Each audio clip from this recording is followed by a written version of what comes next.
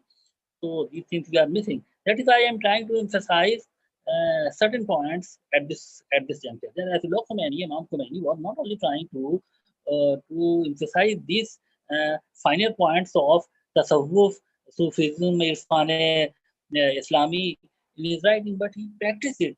So one very important thing. Am I audible?